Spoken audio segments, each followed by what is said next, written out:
हरे कृष्ण कृष्ण कृष्ण हरे हरे, हरे राम राम राम हरे हरे। नमो विष्णुपादाय कृष्णपृष्ठाय भूतले श्रीमते भक्तिचारु स्वामिनिति नामिने। स्निग्धचेतसुप्रणीता वाग्मीनांस रसाप्लुतं प्रभुपादगतो प्राणनौमि भक्तिजगपदम्। नमो विष्णुपादाय कृष्णपृष्ठाय भूतले श्रीमते भक्तिवेदान्त स्वामिनिति नामिने। नमस्ते सरस्वती देवे गौरवाणी प्रचारिणे निर्विशेषशून्यवादी पाश्चात्यदेशतारिणे। वाञ्छाकल्पतरुभ्यश्च कृपा सिन्धुभ्येव च पतितानं पावनेभ्यो वैष्णवेभ्यो नमो नमः। जय श्री कृष्ण चैतन्य प्रभु नित्यानंद श्री अद्वैत गदाधर शिवासादि गौर भक्तवृंद। हरे कृष्णा कृष्ण कृष्ण हरे हरे, हरे राम राम राम हरे हरे। ओम नमो भगवते वासुदेवाय, ओम नमो भगवते वासुदेवाय, ओम नमो भगवते वासुदेवाय। नारायणं नमस्कृत्य नरं चैव नरोत्तमं देवीं सरस्वतीं व्यासं ततो जयो मुदीरये। नष्टप्रायेषु अभद्रेषु नित्यं भगवतो सेवया भगवती उत्तम श्लोके भक्तिर्भवति नैष्टकी।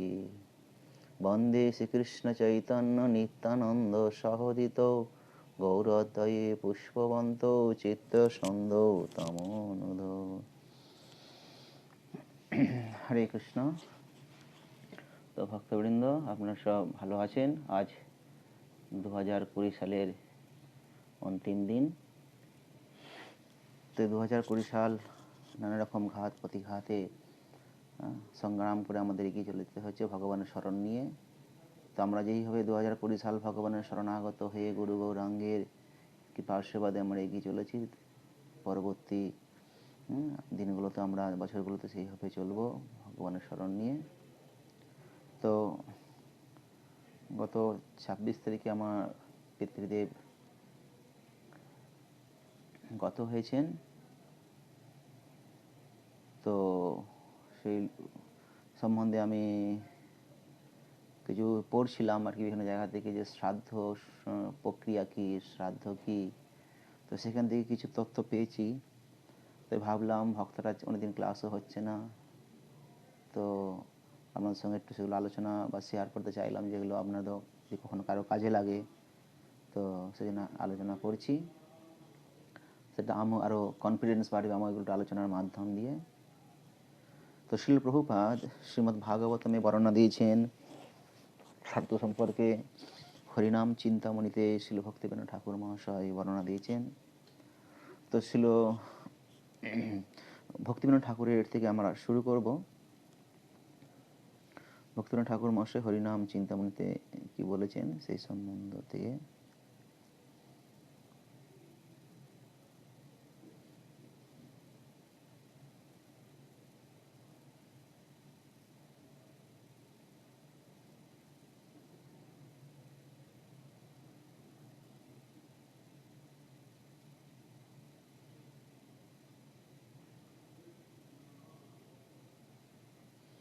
গৃহস্থ হইয়া যেই বিষ্ণু ভক্ত হয়, সর্বকার্যে কৃষ্ণ পূজে ছাড়িয়ে সংশয়। তাহলে গৃহস্থ হয়েও কে যদি বিষ্ণুর ভক্ত হয়, তা কি বলছে, যে গৃহস্থ হলে সে বিষ্ণু ভক্ত হলে সর্বকার্যে কৃষ্ণ পূজে ছাড়িয়ে সংশয়। সে সর্বস্ব কার্য মাধ্যমে কৃষ্ণকে পূজা করে, কৃষ্ণ সেবা করছে, এই সম্বন্ধে কোনো সন্দেহ নেই, কোনো সংশয় থাকা উচিত নয়। তাহলে আপনি গৃহী হয়েও বা সংসার থেকে যেভাবে হোক, যদি আপনি কৃষ্ণ পূজা করেন, কৃষ্ণ সেবা করেন, বিষ্ণু বা কৃষ্ণের ভক্ত হন, তো কি বলছে, শোনা যাচ্ছে আমরা সব ঠিকঠাক, যে কৃষ্ণ ভক্ত হয় তাহলে তার সমস্ত কিছু হয়ে যায়।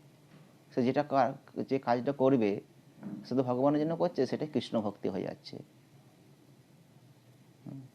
তাহলে কৃষ্ণ ভক্ত হলে বা বিষ্ণু কৃষ্ণ একই, তো এটা হচ্ছে লাভ, যে তার কোনো মানে তার সমস্ত কিছু ভক্তি। তারপর বলছে নিষেকাদি শ্মশান অন্ত সংস্কার যত, তাহাতে পুজোয় কৃষ্ণ বেদমন্ত্র মতো। নিষেকাদি শ্মশান অন্ত মানে শ্মশান পর্যন্ত, যে বিভিন্ন প্রকার শ্মশান পর্যন্ত যে সংস্কার আছে, শ্মশানান্ত সংস্কার যত যত সংস্কার আছে, আপনার সেগুলি অন্ত্যেষ্টি ক্রিয়া, তারপর যে শ্মশান পর্যন্ত যেটা যা কিছু, সে যদি বিষ্ণুর পূজা করে তাহলে তাতে সব কিছু হয়ে যায়। পূজায় কৃষ্ণ বেদ মন্ত্র মতো সমস্ত সমস্ত পূজা তার সম্পন্ন হয় যদি সে কৃষ্ণের ভক্ত হয়, তার কোনো দোষ লাগবে না। বিষ্ণু বৈষ্ণবের পূজা বেদেতে বিধান, দেব পিতৃগণে কৃষ্ণ নির্মাল্য প্রদান। তো বেদের বিধান কি বলছে?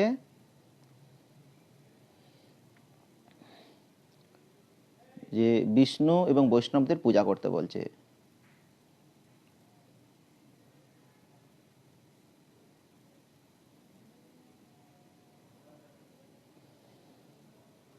বিষ্ণু বৈষ্ণবের পূজা করে সেই নির্মাল্য পিতৃদের দেব পিতৃকে অর্পণ করতে বলছে। যেটা যে বলছে বিষ্ণু বৈষ্ণবের পূজা বেদেতে বিধান, দেব পিতৃগণে কৃষ্ণ নির্মাল্য প্রধান। বিষ্ণু বৈষ্ণবের পূজা এগুলো বেদেতে বিধান দিয়ে আছে, এবং সেইটাই পিতৃগণের দেবতাগণের উদ্দেশ্যে অর্পণ করা উচিত।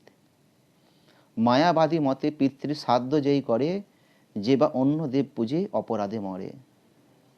মায়াবাদী মতে যারা মায়াবাদী তারা কি পিতৃ শ্রাদ্ধ করছে, পিতৃ শ্রাদ্ধ যদি করে মানে ডাইরেক্ট পিতৃ শ্রাদ্ধ করে তাহলে তার অপরাধ হবে। এবং অন্য দেবতার পূজা করে, অন্য দেবতার মাধ্যমে পূজা করে, কারণ এই যে শ্রাদ্ধ হয়, এই শ্রাদ্ধ এটা আমরা পরে ফের ভাগবতম থেকে আমাদের বলবো, যে এই পিতৃলোক বলে একটা গ্রহলোক আছে, পিতৃ শ্রাদ্ধ যে হয়, সেই গ্রহলোকের যে দেবতা আছে তার নাম হচ্ছে অজর্মা।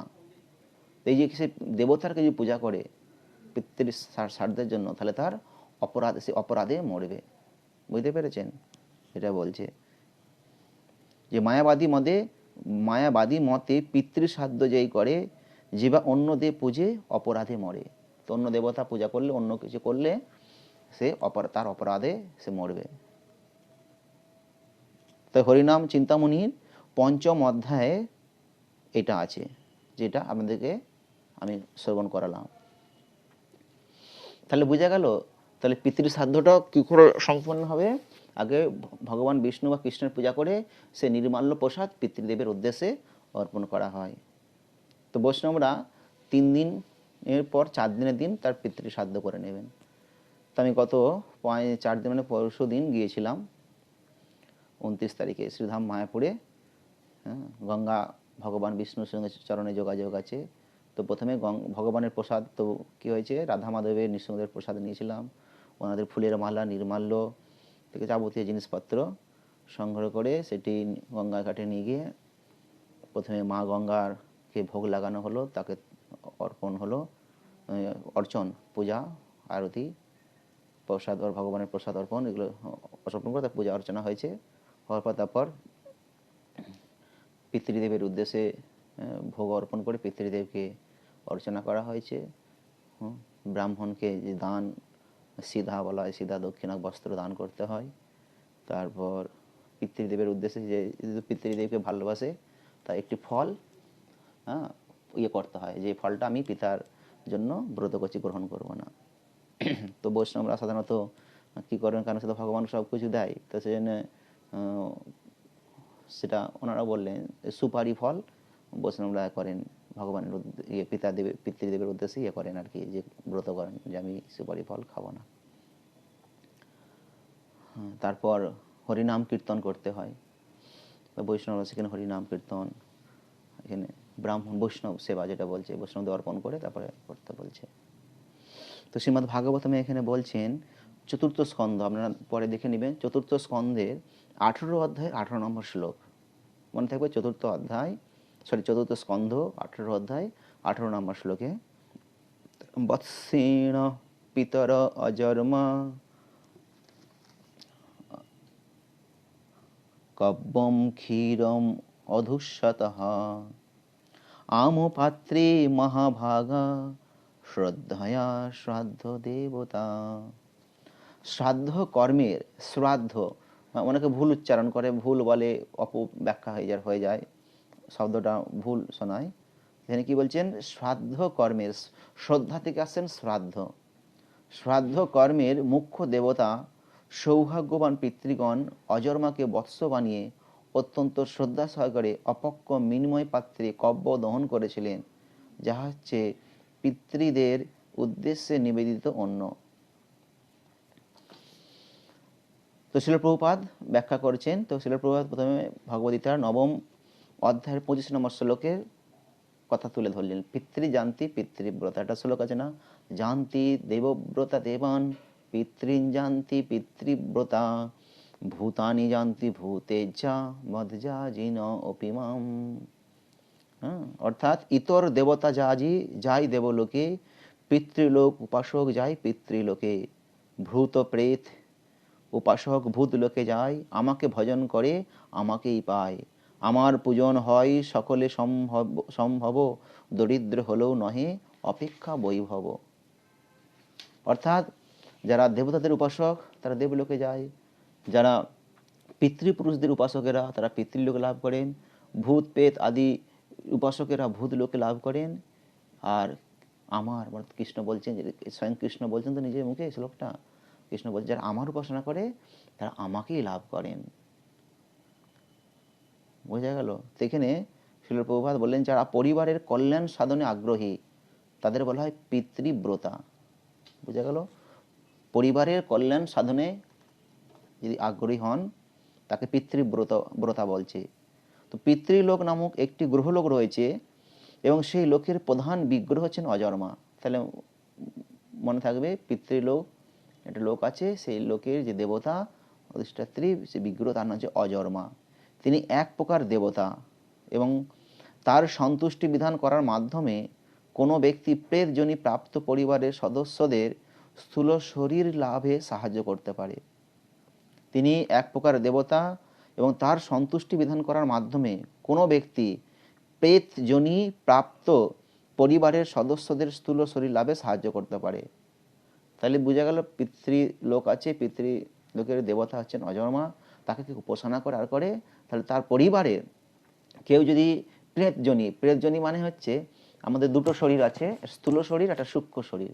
তো স্থূল শরীরটা যে চোখে দেখছেন 5টা ভূত উপাদান দিয়ে তৈরি, মাটি জল আগুন বাতাস আকাশ।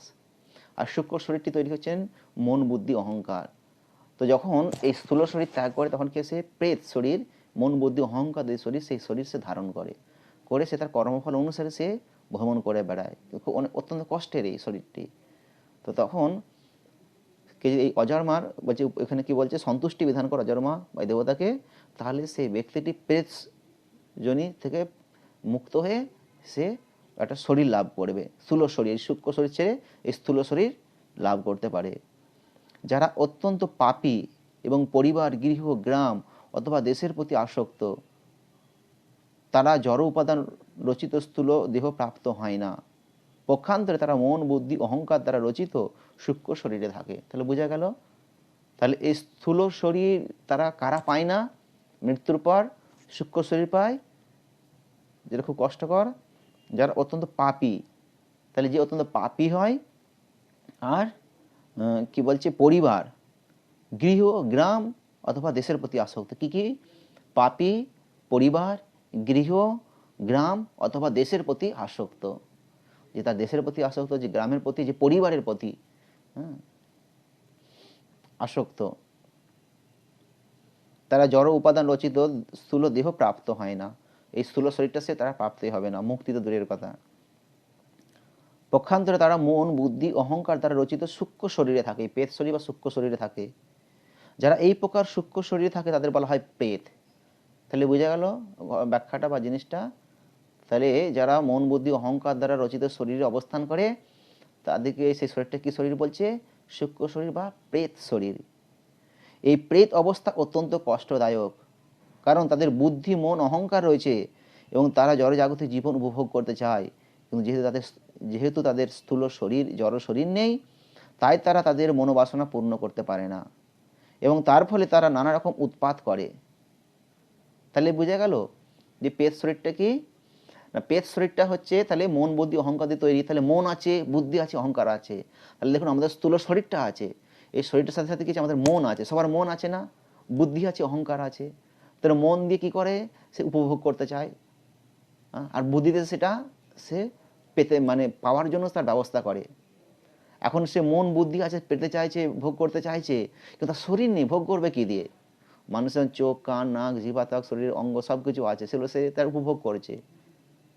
এবার তার যেমন অনেক সময় মানুষ যখন বৃদ্ধ হয়ে যায়, তো বৃদ্ধ হয়ে তার তো মন থাকে, তার মন আছে, বুদ্ধি আছে, অহংকার আছে, কিন্তু শরীরের অঙ্গগুলো কাজ করছে না।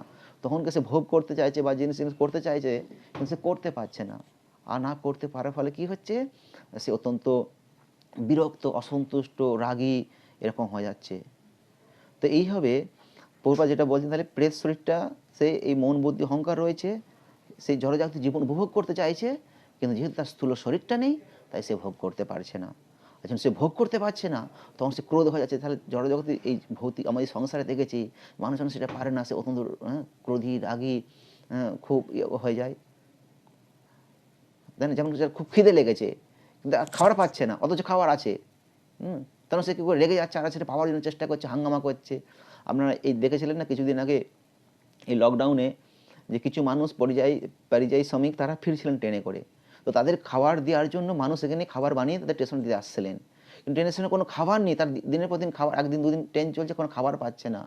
যখন নিজে মানে সে পশুদের মতো খাবারগুলো ছিঁড়ে ছাড়ে মেরে নিয়ে চলে যাচ্ছে।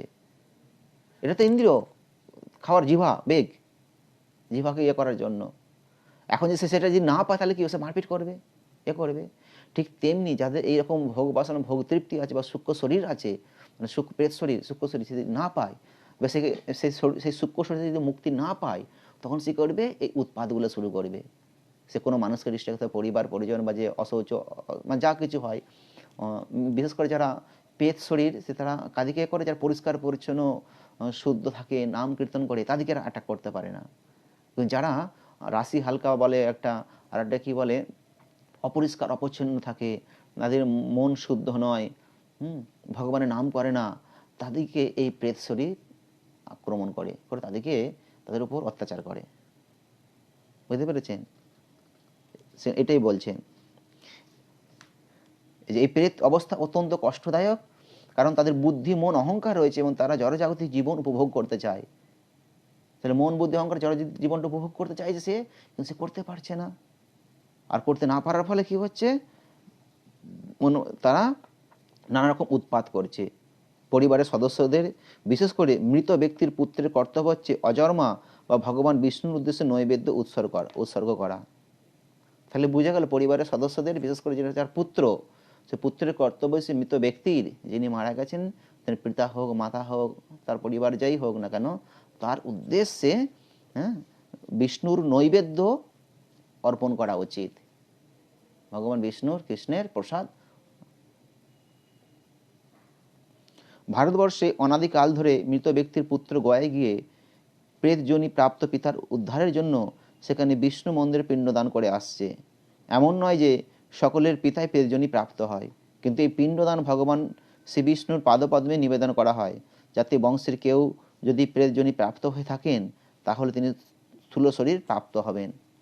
তাহলে বোঝা গেল পুত্রের কর্তব্য, তার বংশের কেউ যদি এখন প্রেত শরীর প্রাপ্ত হয়, গয়াতে এখন বিষ্ণু মন্দির বা বিষ্ণু পাদপদ্ম আছে, আমরা হয়তো অনেকেই দেখেছেন।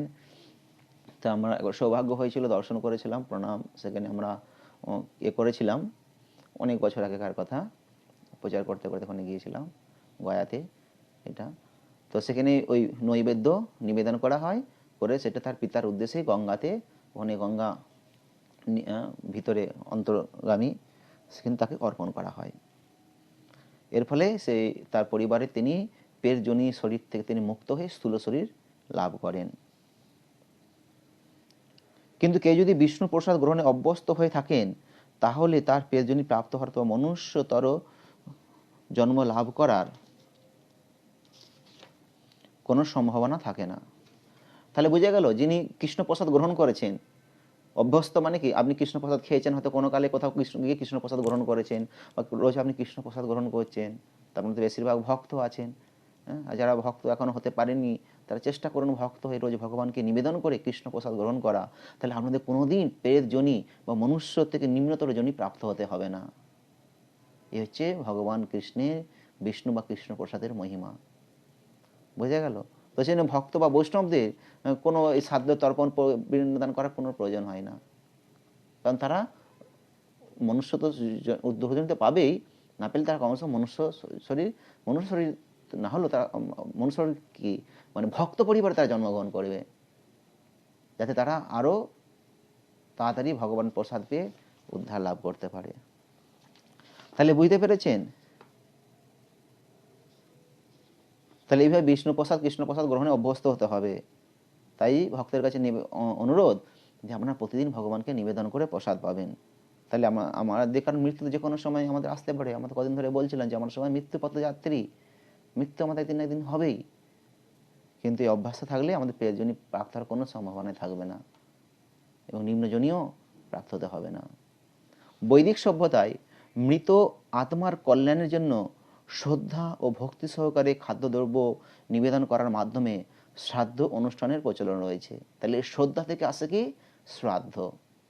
বোঝা গেল? এই বৈদিক, তাহলে আমাদের এটা বৈদিক সভ্যতা। তাহলে এই যে বৃত্তি মৃত হচ্ছেন, সে পিতা মাতা যাই হোক না, আত্মীয় স্বজন বন্ধু বান্ধব এনে বলছেন, তার আত্মার কল্যাণের জন্য শ্রদ্ধা এবং ভক্তি সহকারে খাদ্যদ্রব্য মানে প্রসাদ নিবেদন করার মাধ্যমে শ্রাদ্ধ অনুষ্ঠানের প্রচলন রয়েছে।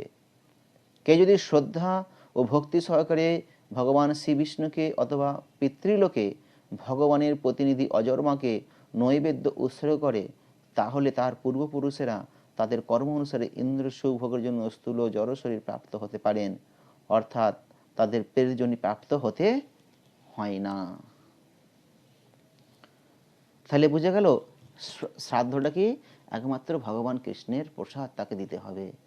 সেটা যদি দেওয়া হয় তবেই সেই আত্মার এই প্রেতযোনি শরীর থেকে তিনি স্থূল শরীর প্রাপ্ত হবেন, এবং আরও মুক্তি লাভ, অনেক উচ্চতর লোক বা উচ্চ ভক্ত ঘরে জন্মগ্রহণ করতে পারেন এইভাবে কৃষ্ণ প্রসাদ পেয়ে কৃষ্ণ নাম শ্রবণ করে।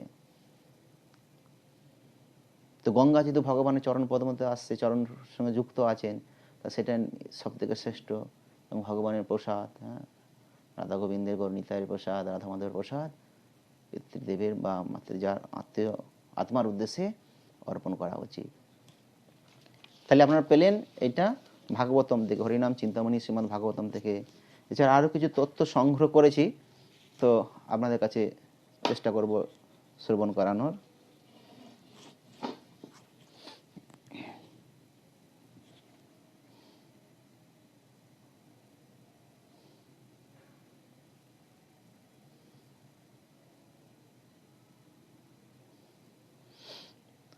এখন তাহলে আপনার সাধ্যকে মোটামুটি অনেকটি জেনে গেছেন, তো বিভিন্ন টপিক আছে, তো দেখে নিচ্ছি কতটা কি আপনাদের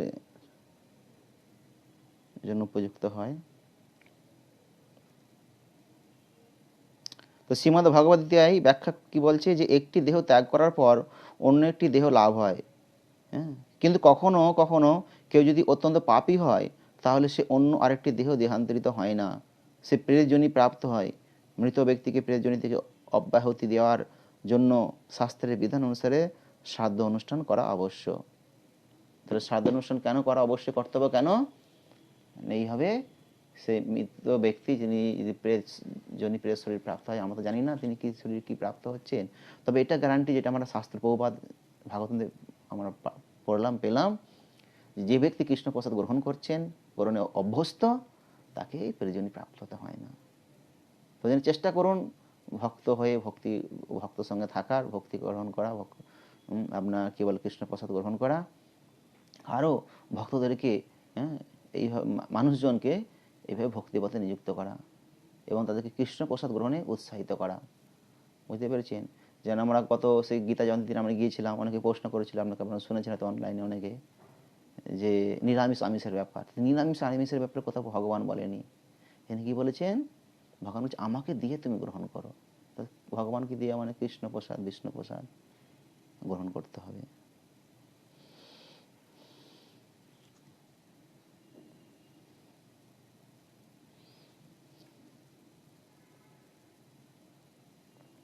তো ব্রহ্মাণ্ড পুরাণে কি বলছে, য শ্রাদ্ধকালে হরিভুক্ত শেষং দদাতি ভক্তা পিতৃদেবতানাম তেনৈব পিণ্ডাং স্থূলসি মিশ্রণা কল্পকোটিং পিতর সুতৃপ্তা।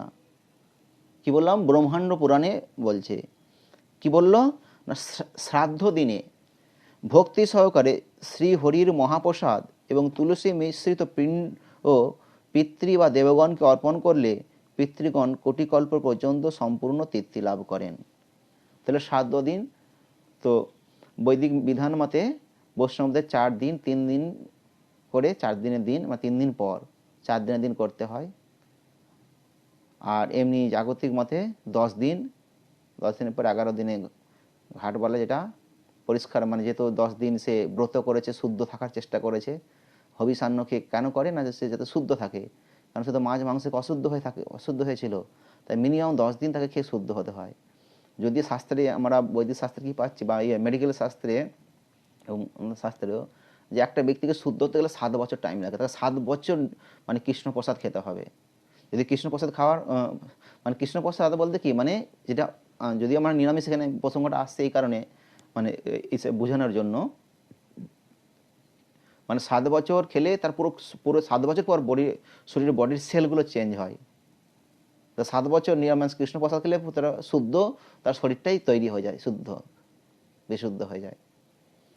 তো যাই হোক, এখানে যে আছে শ্রাদ্ধ প্রক্রিয়া মতে, সেখানে বলছে 10 দিন, 11 দিনে ঘাট, 12 দিনের শ্রাদ্ধ, ত্রয়োদশ দিনে বৈষ্ণব সেবা করতে হয়, বৈষ্ণবদের সেবা ভজন।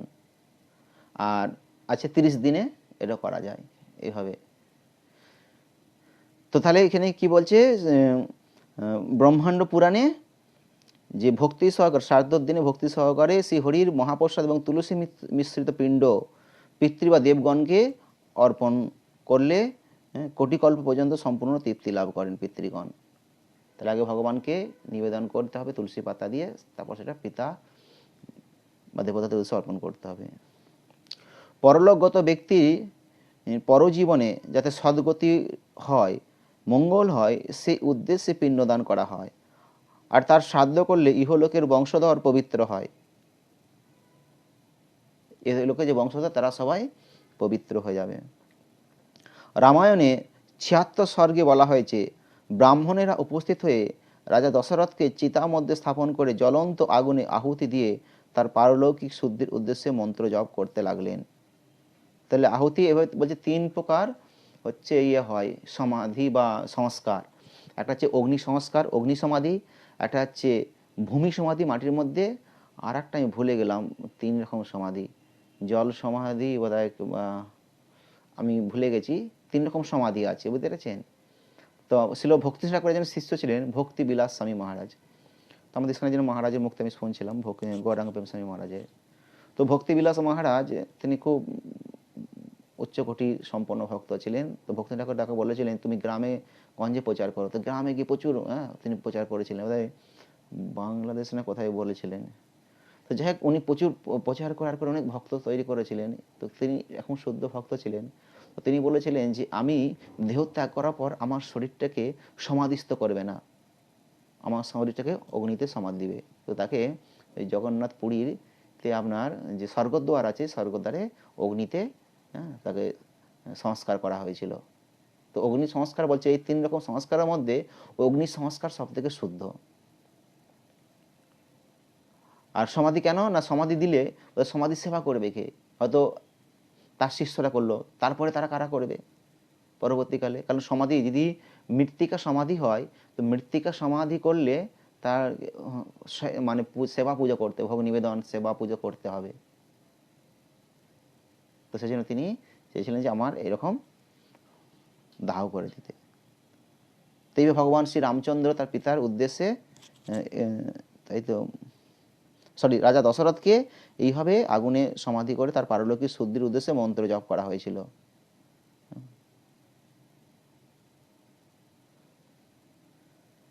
এবং দশাহ অতীত হলে, মানে 10 দিন, দশা মানে 10 দিন অতীত হলে ভরত সাধ্য করে পবিত্র হলেন। তাহলে রামায়ণে রামচন্দ্রে দশরথ চিতাতে অগ্নি তার সমাধি দাহ প্রক্রিয়া করার পর 10 দিন তার জন্য করেছিলেন। 10 দিনের পর তিনি সাধ্য করে পবিত্র হয়েছিলেন। এবং দ্বাদশাহে দ্বিতীয় মাসিক প্রভৃতি সপ্তিণ্ডীকরণ পর্যন্ত সমস্ত অনুষ্ঠান করে পিতার পারলৌকিক ফল আকাঙ্ক্ষায় ব্রাহ্মণদের ধনরত্ন ভোজ্য গো বসন দান করলেন। এইভাবে 12 দিনে শ্রাদ্ধ সম্পন্ন করলেন। 10 দিনে হয়ে যাওয়ার পর তারপর শ্রাদ্ধ করার পর তারপর ব্রাহ্মণদেরকে তিনি ধনরত্ন ভোজ্য গো বসন মানে বস্ত্র এগুলো দান করতে হয়। ভগবান রামচন্দ্র যখন বনবাসী হয়ে চিত্রকূটে ছিলেন, আপনারা চিত্রকূটে গিয়েছিলেন গত বছর, তার আগের বছর 2019-এ, তখন পিতার পরলোক গমনের সংবাদ শুনলেন তিনি। তখন শ্রী রামচন্দ্র পিতৃদেবের মঙ্গল বিধানের উদ্দেশ্যে দক্ষিণ মুখ হয়ে মন্দাকিনী নদীতে, ওই যে মন্দাকিনী নদীতে যারা আপনার নৌকাতে চড়েছিলেন বা দ্বীপ দেখেছিলেন, ওখানে ওটা হচ্ছে মন্দাকিনী নদী, ওই মন্দাকিনী নদীতে তিনি দক্ষিণ দিকে মুখ করে হাতে করে এরকম অঞ্জলি করে জল নিয়ে তিনি পিতার উদ্দেশ্যে অর্পণ করেছেন। অশ্রুপূর্ণ নয়নে বলেছিলেন, হে পিতা, আপনি পিতৃলোকে গিয়েছেন, এখন আমার দেওয়া এই নির্মল জল আপনাকে তৃপ্ত করুক।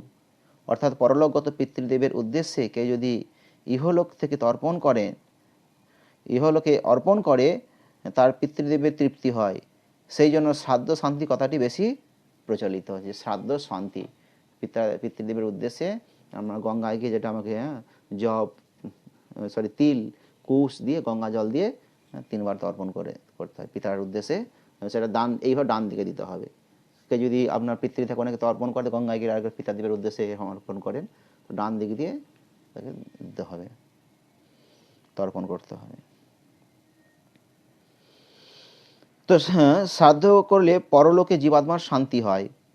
তারপর শ্রী রামচন্দ্র ভাইদের সঙ্গে নদী তীরে উঠে এসে কুশ ঘাসের আসন পেতে বনের ফল বদ্রি ও ইক্ষুদি কুলের পিণ্ড রেখে দুঃখিত মনে রোদন করতে করতে বললেন, পিতা, আপনি প্রীত হয়ে এই পিণ্ড ভোজন করুন, আমরা এখন বনবাসী হয়ে এই বস্তুই ভোজন করি।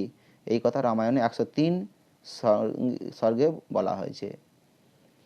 তাহলে কারণ রামচন্দ্রের কাছে তো অন্য কিছু ছিল না, তার কাছে আপনার ধরুন অন্য ব্যঞ্জন কিছু ছিল না, তিনি বনে ছিলেন, বনবাসী হয়ে তিনি ফল আহার করতেন, ইঙ্গুদি ফল আর জল, তাই সেটাই দিয়ে তিনি পিণ্ডদান করে পিণ্ড তৈরি করে তার পিতার উদ্দেশ্যে অর্পণ করেছিলেন। তো রামচন্দ্র স্বয়ং তিনি ভগবানের প্রকাশ ভগবান, তো তার হাতে তো ভগবান তিনি বৈদিক ক্রিয়াকর্মটা করেছিলেন। তার পিণ্ডদান প্রক্রিয়াটা প্রচলিত, এটা করতেই হবে। শ্রাদ্ধ শান্তি যেন এটা বলা হয়েছে। তাহলে এইভাবে ভগবানের প্রসাদ, তাহলে যেহেতু প্রসাদ যারা অভ্যস্ত তাদের কোনো ভয় নেই, যারা প্রসাদ পায় না বা প্রসাদ খায় না, অভ্যস্ত না, তাদের উদ্দেশ্যে ভগবানের নিবেদিত প্রসাদ আত্মার উদ্দেশ্যে অর্পণ করতে হবে। হরিভক্তি বিলাসে কি বলছে না, শ্রাদ্ধ দিনে শ্রীহরির মহাপ্রসাদ অর্পণ করে অনুষ্ঠান করবেন। শ্রীহরির উচ্ছিষ্ট অন্ন অর্পণ করলে পিতৃগণ কোটিকল্প যাবৎ তৃপ্তি লাভ করেন। তাহলে শ্রীহরি ভগবান শ্রীকৃষ্ণের প্রসাদ, মানে ওটা উচ্ছিষ্ট ভগবান খেয়েছেন, তার উচ্ছিষ্টটা হচ্ছে প্রসাদ। তো এই প্রসাদ অর্পণ করলে হচ্ছে পিতৃগণ এরা কোটিকল্প তৃপ্তি লাভ করে যাবেন। স্কন্দপুরাণে পুরুষোত্তম খণ্ডে বলা হয়েছে, যে ব্যক্তি পিতৃগণের উদ্দেশ্যে প্রতিদিন ভক্তি সহকারে হরির অর্চনা করেন তার পক্ষে গয়া শ্রাদ্ধ প্রভৃতি বহু বহু পিণ্ডদান করারও প্রয়োজন নেই। তাহলে আপনি যদি প্রতিদিন হরি কৃষ্ণের ভগবানের অর্চনা করেন, তাহলে আপনার গয়াতে গিয়ে কোনো পিণ্ডদান করার প্রয়োজন নেই, শ্রাদ্ধ করার কোনো প্রয়োজন নেই, সব হয়ে যাবে আপনি কৃষ্ণ পূজা করলেই।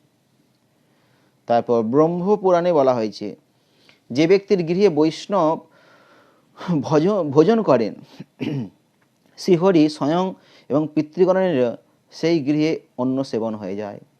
তাহলে আপনার গৃহে যদি কোনো বৈষ্ণবকে নিয়ে এসে ভোজন মানে প্রসাদ খাওয়াতে পারেন, ভোজন করাতে পারেন, প্রসাদ খাওয়াতে পারেন, তাহলে কি হবে, যে শ্রীহরি স্বয়ং, ভগবান শ্রীকৃষ্ণ, শ্রীহরি স্বয়ং এবং পিতৃগণেরও সেই গৃহে অন্ন সেবন হয়ে যায়।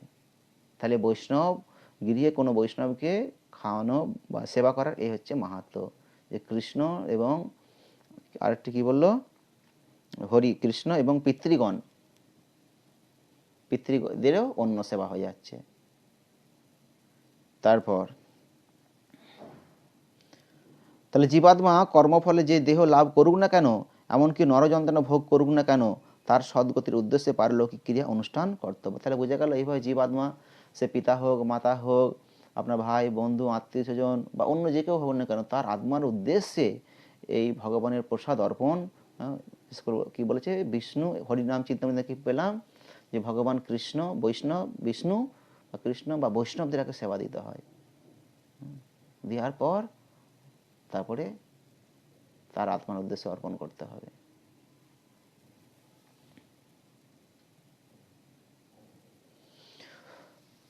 তো এই শ্রাদ্ধ কিভাবে করবেন না, বৈষ্ণবরা পিতৃপুরুষদের জন্য যে শ্রাদ্ধানুষ্ঠান করেন, তারা শ্রাদ্ধ অনুষ্ঠানের দিন শ্রী হরির মহাপ্রসাদ পিতৃপুরুষদের উদ্দেশ্যে নিবেদন করেন। মহাপ্রসাদ নির্মাল্য দ্বারা পিতৃপুরুষদের আত্মার পরিতৃপ্তি সাধিত হয়। তাহলে এই মহাপ্রসাদ আর নির্মাল্য মানে ফুলের মালা, নির্মাল্য এইসব এগুলো দিতে হয়, আর মহাপ্রসাদ দিতে হয়। বুঝতে পেরেছেন? অবৈষ্ণব বা অভক্তরা ভূত প্রেত পিশাচদের উপভোগ্য আমিষ দ্রব্য তাদের পিতৃপুরুষদের উদ্দেশ্যে নিবেদন করে থাকে। সেক্ষেত্রে পিতৃদের ভূত প্রেত রূপে জ্ঞান করা হয়, যার জন্য বন জঙ্গলের মধ্যে রাত্রিবেলায় মাছ মাংসাদি অপবিত্র বস্তু সাজিয়ে রেখে পালিয়ে আসা হয়। তাহলে বোঝা গেল, যারা অভক্ত অবৈষ্ণব, যারা বৈষ্ণব ভক্ত নয় বা অভক্ত, তারা কি করে এভাবে তাদের পিতা যিনি মারা গেছেন তাকে ভূত পেট পিশাচ রূপে তাকে দেখে, আর ভূত পেট পিশাচের খাবার কি এই মাছ মাংস এইসব, তাই তারা এগুলো অর্পণ করে এবং তারা ওই বন জঙ্গল এগুলো দিয়ে তারা পালিয়ে আসে অর্পণ করতে করে। বুঝে গেল? তো শাস্ত্রে বলা আছে, যো ন দদ্যাৎ হরের ভুক্তং পিতৃনাং সাধ্য কর্মাণি অশ্নন্তি পিতৃরস্তস্য বিমূত্রং সততং দ্বিজাহা। অর্থাৎ হে দ্বিজগণ মানে ব্রাহ্মণগণ, পিতৃপুরুষের শ্রাদ্ধ কার্যে ভগবান শ্রী হরির নিবেদিত মহাপ্রসাদ যে ব্যক্তি নিবেদন করে না, তার পিতৃপুরুষেরা সর্বদাই মলমূত্র ভোগ করে থাকে। পদ্মপুরাণে এটা বলা হয়েছে। তাহলে বোঝা গেল, আমরা যদি আমাদের পিতৃপুরুষদের উদ্দেশ্যে যদি ভগবান বিষ্ণুর প্রসাদ মানে প্রসাদ নৈবেদ্য আর কি, এটা যদি অর্পণ না করি, তাহলে সেটা কি হবে না, তারা এই মলমূত্র আহার করবে, ভোগ করে থাকবে। বুঝে গেল? তারা সর্বদাই সবসময় মলমূত্র ভোগ করবে। এটা আপনার পদ্মপুরাণে বলা হয়েছে। যেখানে এরকম অবস্থা, সেই ক্ষেত্রে শ্রাদ্ধে মাছ মাংসের রান্না চড়িয়ে নিবেদন এবং মাছ মাংসময় ভোজ উৎসব কি পরিমাণে ভয়ঙ্কর পরিণতি আনতে পারে, তা শ্রাদ্ধ কর্মানুষ্ঠানকারীগণ নিশ্চয়ই চিন্তা ভাবনা করতে পারছেন। তাহলে বোঝা গেল এই মাছ মাংস চড়িয়ে এইভাবে করা, নিবেদন করার করা কি ভয়ঙ্কর।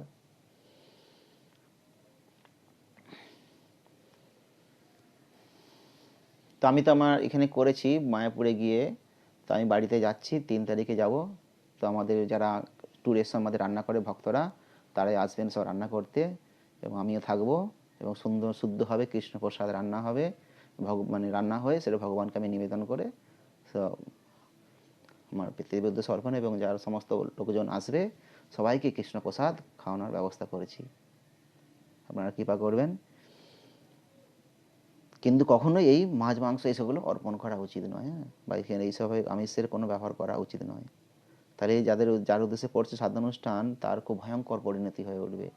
এইভাবে তাকে বহু বৎসর কাল তাকে এই মলমূত্র তাকে গ্রহণ করবে, আর ভূত প্রেতে তাকে কষ্ট ভোগ করতে হবে। আর এইভাবে সে কী করবে, এই প্রেত শরীর থেকে সে মুক্তি হবে না, আর মুক্তি না পাওয়ার ফলে নানা রকম উৎপাত করবে, সৃষ্টি করবে, ডিস্টার্ব করবে, এবং মেরে আমার পর্যন্ত দিতে পারে, এরকম আছে সে না পাওয়ার ফলে সেই জিনিসগুলো।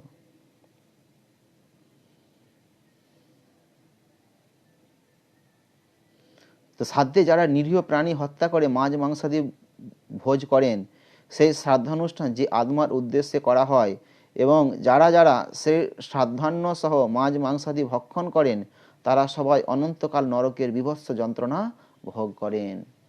আর এর ফলে তাদেরকে অনন্তকাল নরক যন্ত্রণা ভোগ করতে হবে। আচ্ছা, শ্রীমদ্ ভাগবতমে আরো একটি জায়গায় বলা আছে, সপ্তম স্কন্ধের 15 অধ্যায়,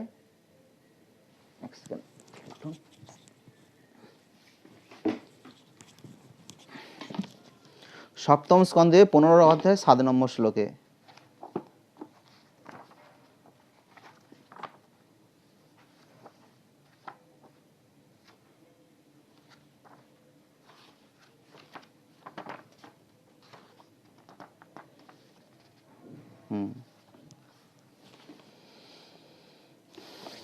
এখানে বলছে ন দদ্দাত আমিষম শ্রাদ্ধে ন চ অদদ্দাত ধর্মতত্ত্ববিদ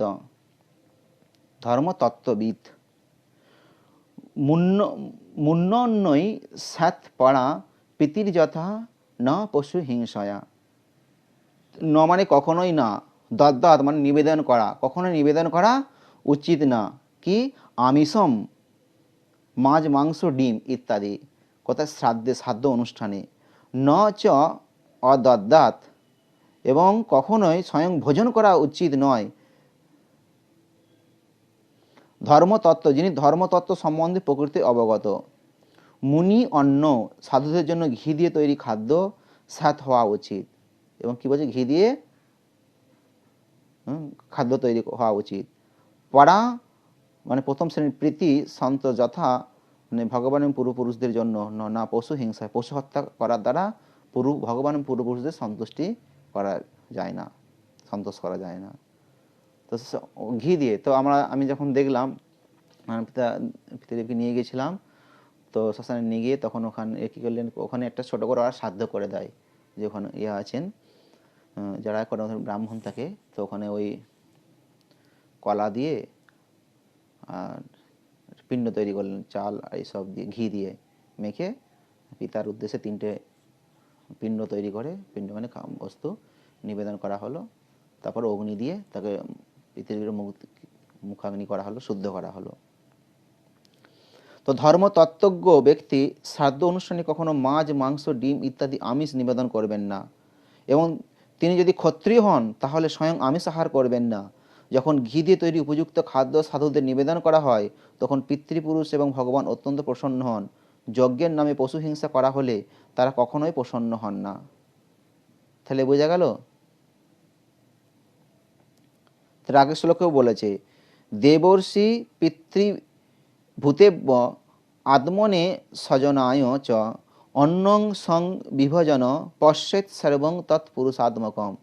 দেবতা, ঋষি, পিতৃ, সাধারণ মানুষ, আত্মীয় স্বজন এবং বন্ধু বান্ধবদের সকলকেই ভগবানের ভক্তরূপে দর্শন করে প্রসাদ নিবেদন করা উচিত।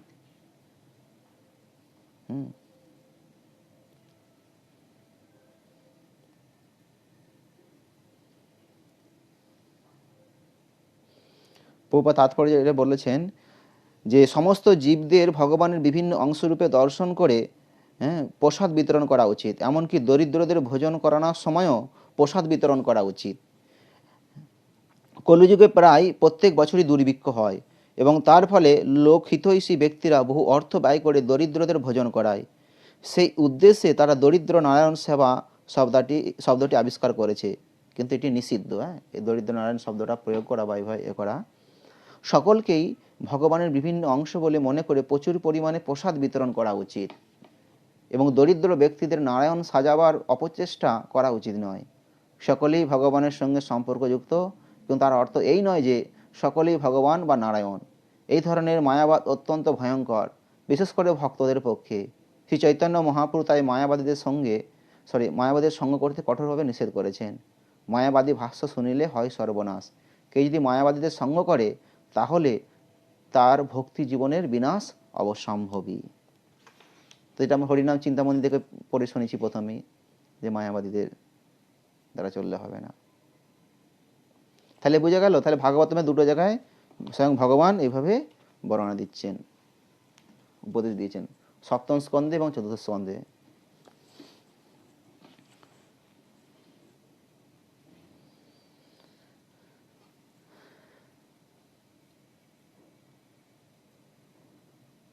তাহলে সবার মনে থাকবে, শ্রাদ্ধ অনুষ্ঠানে কখনো মাছ মাংসাদি নিবেদন করবেন না দয়া করে। বৈষ্ণবগণ নিত্য কৃষ্ণদাস জ্ঞানী জীবাত্মার মঙ্গলের উদ্দেশ্যে গঙ্গাতে মহাপ্রসাদ পিণ্ড পূর্বক শ্রাদ্ধ করেন। নরক প্রাপক অমেধ্য মাছ মাংসাদি দিয়ে প্রেত শ্রাদ্ধ করেন না। তাহলে বুঝে গেল, এটা বৈষ্ণবরা কখনো এগুলো করবে না। একাদশী তিথি কি শ্রাদ্ধ করা যায়? অনেক সময় একাদশী শ্রাদ্ধ পড়ে যায়, হ্যাঁ, পালন এইসব করতে গিয়ে। তো একাদশী তিথি সকলের অভীষ্ট প্রদান করি। এই ব্রত পালনে সর্বপ্রকার পাপ বিনষ্ট, সর্বসৌভাগ্য ও শ্রীকৃষ্ণের প্রীতিবিধান হয়। নারী পুরুষ নির্বিশেষে 8 থেকে 80 বছর পর্যন্ত যে কোনো ব্যক্তিরই ভক্তি সহকারে একাদশী ব্রত পালন করা একান্ত কর্তব্য। সংকটজনক অবস্থায় বা জন্ম মৃত্যুর অশৌচে কখন একাদশী পরিত্যাগ করা উচিত নয়। যে কোনো সংকটে পড়েছেন, কোনো বিপদে, তখন একাদশী পরিত্যাগ করা যাবে না। আর কি বলছে, জন্ম মৃত্যুর অশৌচে, অনেক সময় জন্ম হয়েছে এখন অশৌচ, যখন একাদশী করা যাবে না, বা মৃত্যু হয়েছে, শ্রাদ্ধ পড়ছে একাদশী করতে হবে না, এরকম আছে, সেগুলো উচিত না। একাদশীকে পরিত্যাগ করা যাবে না। একাদশী জন্ম পড়ুক, মৃত্যু দিনে যদি মৃত্যু বা শ্রাদ্ধ দিনে হয়েছে, তবু তাকে একাদশী ব্রত পালন করতে হবে। একাদশীতে শ্রাদ্ধ উপস্থিত হলে সেই দিন না করে দ্বাদশী তিথিতে শ্রাদ্ধ করা উচিত। তাহলে একাদশীর দিনে না করে দ্বাদশী তিথিতে করতে বলেছে। তো আমার পৃথিবীতে দ্বাদশীর দিনে দেহত্যাগ করা মায়াপুর ভক্তরা বলছেন খুব ভালো, এটা খুব ভালো দিনে দেহত্যাগ হয়েছে, এটা বলছেন। তথাকথিত বর্তমানে ব্রাহ্মণগণ এইসব বিধিকে উল্লঙ্ঘন করেন, তারা একাদশী ব্রত করেন না। কিন্তু শুধু বৈষ্ণবেরাই নয়, ব্রাহ্মণগণ, শিবের উপাসক, চন্দ্র সূর্য ইন্দ্রাদি যে কোনো দেবোপাসক সকলের কর্তব্য একাদশী ব্রত পালন করা। তাহলে বোঝা গেল, একাদশীর দিনে কারো যেন শ্রাদ্ধ দিন পড়ে যায়, তাকে শ্রাদ্ধ দিন তার পরের দিনে করতে হবে। ওই দিন একাদশী ব্রত তাকে নিষ্ঠার সঙ্গে, কঠোরতার সঙ্গে পালন করতে হবে। দুর্লভ মনুষ্য জীবন লাভ করেও এই ব্রত অনুষ্ঠান না করলে দুঃখ কষ্টে বারবার 84 লক্ষ যোনি ভ্রমণ করতে হয়। অহংকার বশত একাদশী ব্রত ত্যাগ করলে অশেষ যম যন্ত্রণা ভোগ করতে হয়। যে ব্যক্তি এই ব্রতকে তুচ্ছ জ্ঞান করে, জীবিত হোক সে মৃতের সমান। কে যদি বলে একাদশী ব্রত পালনের দরকারটা কি, সে নিশ্চয়ই কুম্ভীপাক নরকে যাত্রী হয়। তাহলে বুঝে গেল, যদি একাদশী এরকম বলে যে একাদশী ব্রত পালনের দরকারটা কি, তো নিষ্ঠার সঙ্গে, কঠোরতার সঙ্গে, এবং আমাদের ভক্তরা তো খুব নিষ্ঠার সঙ্গে, কঠোরতার সঙ্গে একাদশী ব্রত পালন করে। সেই সঙ্গে তারা অখণ্ড হরিনাম জপ করেছে, দিন রাত 24 ঘন্টা তারা নাম জপ করছেন, গৌরনিতায়ের কাছে। এটা খুব ভালো এটা। তো সবাই এই একাদশী ব্রত পালন করবেন, আর এই অখণ্ড জপটা কখনোই কেউ অবহেলা করবেন না, করবেন। আর যে কেউ যদি এরকম বলে থাকে যে একাদশী ব্রত পালনের দরকারটা কি, সে কুম্ভীপাক নরকে তাকে যেতে হবে। আর কি বলছে, যারা একাদশী ব্রতে নিষেধাজ্ঞা জারি করে, শনির কোপে তারা বিনষ্ট হয়ে যায়।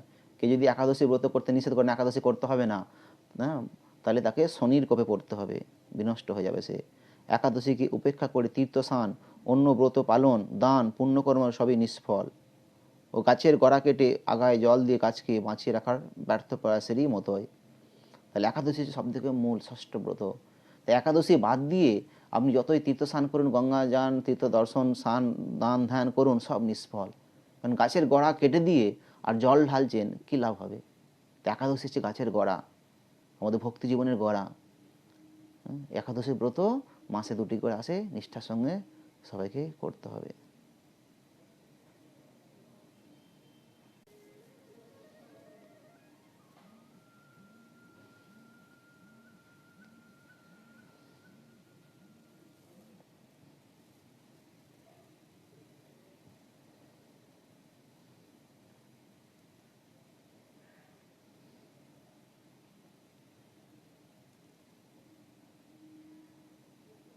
আচ্ছা, গোপাল ভট্ট গোস্বামীর যে হরিভক্তি বিলাস, সেখান থেকে একটু বলছি।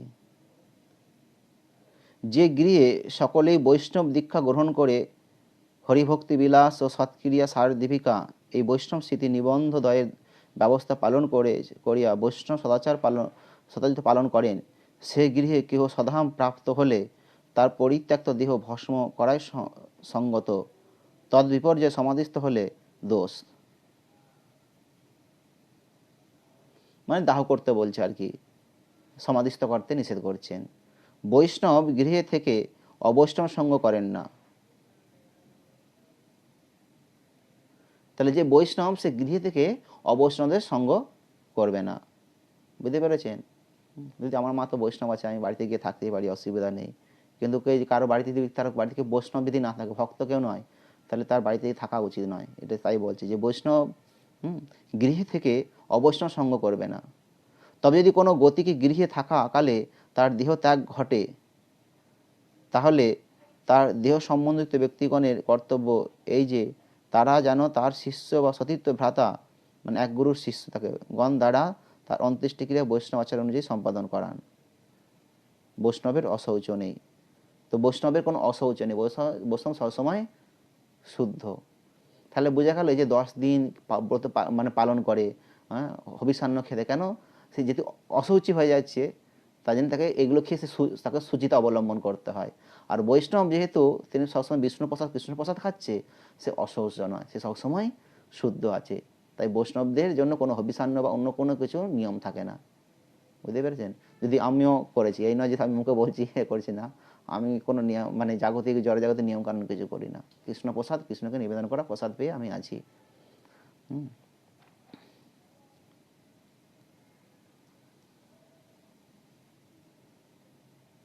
বৈষ্ণবের ভগবৎ সেবা মুখে নিত্য সকলেরই সাধ্য কৃত্য হয়। তাহলে বৈষ্ণবের ভগবৎ সেবা মুখে নিত্য সকলেরই সাধ্য কৃত্য হয়ে যায়। তারপরও কিঞ্চিত কর্মভাব প্রিয় ব্যক্তিগণের জন্য শ্রী শ্রী মহাপ্রসাদ দ্বারা সাধ্যের বিধি আছে। হ্যাঁ, বৈষ্ণবের তাহলে ভগবত সেবামুখী, যদি ভগবানের সেবা করছে সেবামুখী তার হয়ে যাচ্ছে, কিন্তু তারপরেও কি বলছে,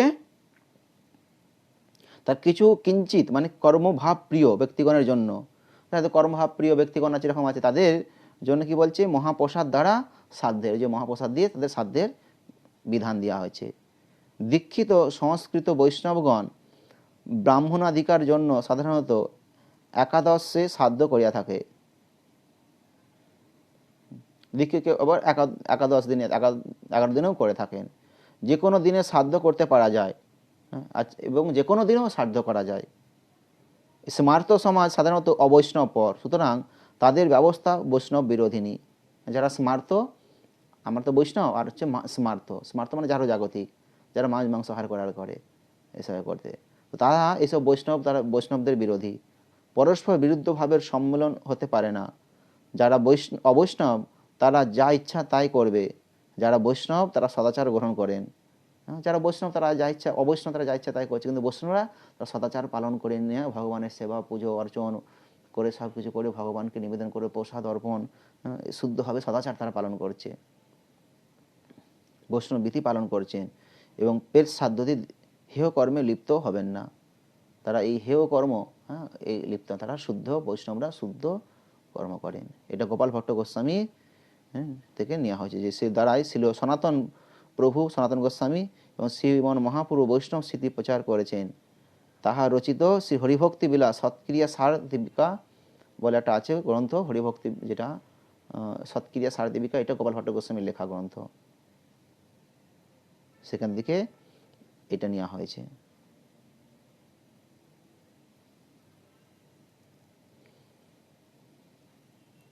তো আরও কিছু আছে, আপনারা শ্রবণ করবেন। আমি তো 1 ঘন্টা টাইম নিয়েছিলাম আপনাদের, 8টা থেকে 9টা, তো 9টা বেজে গেছে, তো যতটুকু আর পারি চেষ্টা করি। কেন ভেকের প্রয়াস হয় অকাল ভেকে সর্বনাশ, হলে চিত্ত শুদ্ধি তত্ত্ববুদ্ধি ভেক আপনি এসে হয় প্রকাশ। ভেক ধরি চেষ্টা করে ভেকের জ্বালায় শেষে মরে, নেড়া নেড়ি ছড়াছড়ি আখড়া বেদে বাস, অকাল কুষ্মাণ্ড যত ভণ্ড করছে জীবের সর্বনাশ। শুক নারদ চতুষ্ষণ ভেকের অধিকারী হন, তাদের সমান পারলে হতে ভেকে করবে আস। বলো তেমন বুদ্ধি চিত্তশুদ্ধি কজন ধরায় করছে বাস। আত্মা আত্ম অনাত্ম সুবিবেকে প্রেমলতায় চিত্ত ভেকে, ভজন সাধন বাড়ি শেখে, করহ উল্লাস, চাঁদ বাউল বলে এমন হলে হতে পারবে কৃষ্ণদাস। তো ভক্তিবিনোদ ঠাকুরের লেখা এটা। অর্থাৎ অকাল ভেগ, অন্তরে প্রকৃত বৈরাগ্য হইবার পূর্বে সংসার ত্যাগপূর্বক গৃহত্যাগের বেশ ধারণ। বেশ শব্দের অপভ্রংশে ভেগ এখানে বলা হয়েছে।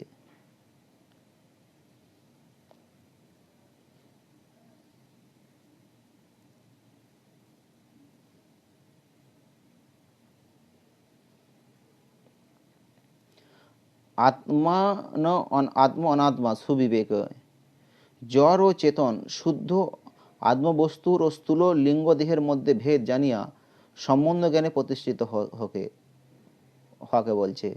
চিত্তবেগ, অন্তরে ভেগ বা অন্তরে নিষ্ঠা। তখন একটা কথোপকথন উল্লেখ এখানে করেছেন ধনঞ্জয় রায়ের সঙ্গে গৌর সিংহ দাসের। বলছে, আরে দাদা, অধিকাংশ ভক্ত পরজন্মে কুকুরকুলে জন্ম হবে। কারণটা 11 দিনে মৃত ব্যক্তির শ্রাদ্ধ প্রমাণ গরুর পুরাণের উত্তরখণ্ড দেখুন। তাছাড়া অসিপত্রবন নরকেও যাবে, কারণটা অনেকে স্বধর্ম ত্যাগী রয়েছে। তখন গৌর সিংহ দাস বলছেন, আমার তো মনে হচ্ছে যে আপনি ন্যাড়ানেরি দলের লোক। ন্যাড়ানেরি এরকম একটা সম্প্রদায় আছে, 1200 ন্যাড়া নেরি আছে। আমি যেটা বাদ দিয়ে পড়েছি, এগুলো শোনাচ্ছি আপনাদেরকে, দিয়েছি তাই জন্য। এরকম আছে যে গরুর পুরাণে সাধ্য পদ্ধতি কর্মকাণ্ডীদের জন্য।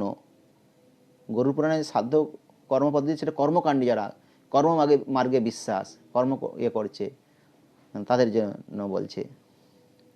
পরমার্থ, কোনো পরমার্থবাদী যারা পরমার্থ করছেন, বৈষ্ণব আপনাদের জন্য নয়। তো সেই হরিনাম করতে করতে দেহত্যাগ করলে জীব ধাম প্রাপ্ত হন। লৌকিক বিচারের অবলম্বনে যাহা কিছু করা হয় তার দ্বারা সংসার পুনর্জন্ম হয়। বৈদিক ক্রিয়াগুলি শাস্ত্র অনুসারে কর্মফল প্রাপ্তির প্রাপ্য বিষয়।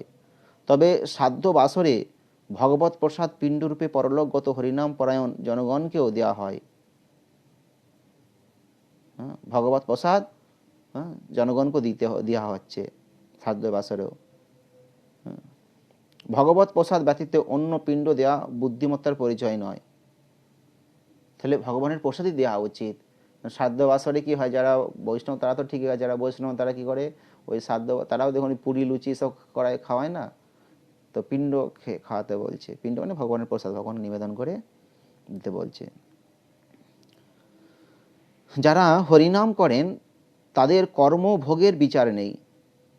যারা হরিনাম করছে তাদের কর্মফল ভোগ করার কোনো বিচার নেই। কিন্তু তাদের আত্মীয় স্বজনের কৃত্য এই যে সাধ্য বাসরে ভগবানের ভক্তি কিয়ৎ পরিমাণের প্রসাদ দ্বারা পরলোকগত আত্মার মঙ্গল বিধানে সাহায্য করা। যিনি মারা গেছেন সাধ্য বাসরে, সাধ্য দিনে ওই একই যেটা আলোচনা করে সেটাই ফের বলছেন, ভগবানকে নিবেদন করে সেটা দিতে বলছে, পরলোকগত আত্মার উদ্দেশ্যে অর্পণ করতে বলছে। ভগবত ভক্তগণকে প্রসাদ দ্বারা তৃপ্তি বিধান ও হরিনাম যজ্ঞের আহ্বান করা কর্তব্য। ভক্তগণকে ডেকে নিয়ে আসা, তাদেরকে কৃষ্ণ প্রসাদ দিয়ে তাদেরকে কি বলছে, তৃপ্তি বিধান করতে বলছে। হ্যাঁ, তাদের তৃপ্তি করলে তারা এবং হরিনাম করতে বলছে। তাহলে কৃষ্ণ প্রসাদ, হরিনাম, এটাই দরকার। হরিনাম যজ্ঞ। যে বংশে ভক্ত জন্মগ্রহণ করেন সেই বংশীয় পূর্বপুরুষগণের বিশেষ মঙ্গল হয় এবং তারা কৃতার্থ হয়ে যান। তাহলে কোনো তার বংশ থেকে যদি ভক্ত হয়, তার পুত্র, সেরকম হচ্ছে 21 তার প্রিয়া, 10 উপরে 11 নিচে, মাঝখানে তিনি আছেন।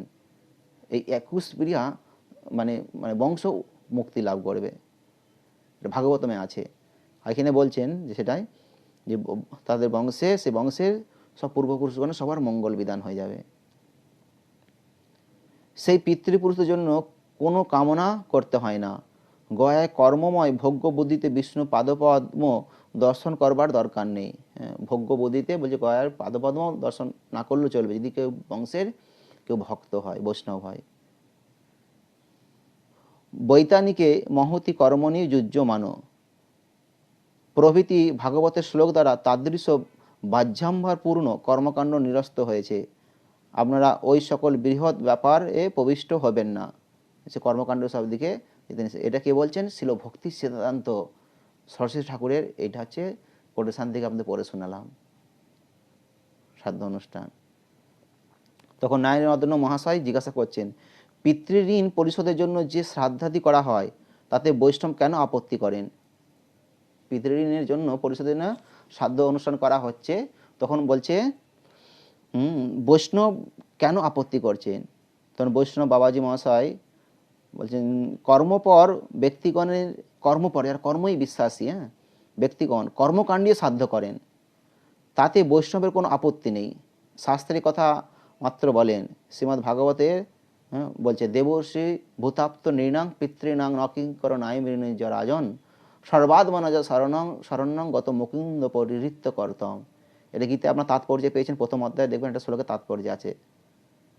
অর্থাৎ যারা সর্বস্বরূপে ভগবানের শরণাগত হয়েছেন তারা আর দেব, ঋষি, ভূত, আপ্ত, মনুষ্য, পিতৃলোকের কিঙ্কর নন। অর্থাৎ তারা শরণাগতি দ্বারা তাদের ঋণ পরিশোধ করেছেন।